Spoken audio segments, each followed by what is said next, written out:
Hi, my name is Jesse Jones, and I'm a composer. I'm sitting here in my home studio in Oberlin, Ohio, just a few minutes walk away from the Oberlin Conservatory, where I am professor of music composition. I'm here to tell you a little bit about my new piece for orchestra called Smith Square Dances, commissioned by Maestro Kenneth Woods and the English Symphony Orchestra in collaboration with St. John Smith Square in London. I'm very honored to have received this commission.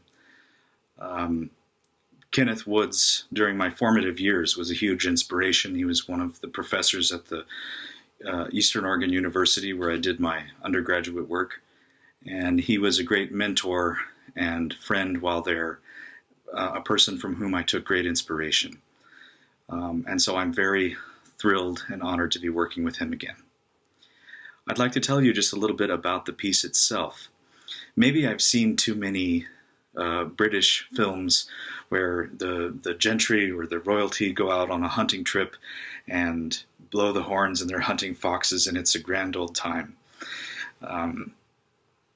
I've loved the sort of festive spirit of that.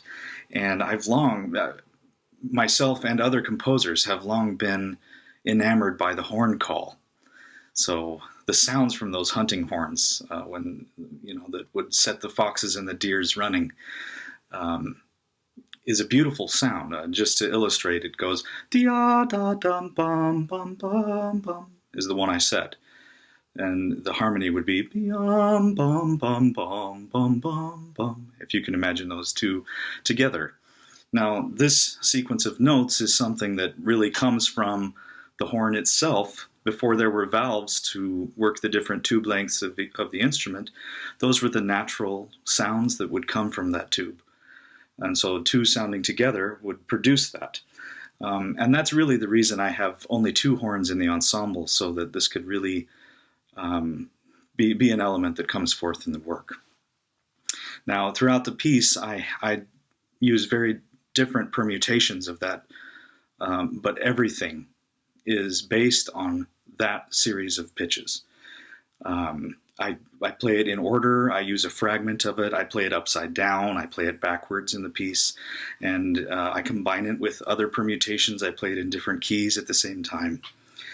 And the reason for this is just to illustrate sort of the playful nature of a reverse hunt. I can just imagine the animals during here is like, oh, there's our horn call. Let's run and show these hunters a good time. And it's really in this spirit of sort of animal mockery of the hunt that I wrote this piece, Smith Square Dances. I had the image running through my head of a deer and a fox and maybe a duck or something, like just dancing through Smith Square with like horns and oboes and, maybe a fiddle held high and just dancing in circles in mockery of this whole thing. And so it's in that playful spirit that I wrote this piece. I sincerely hope you enjoy it, and thank you for listening.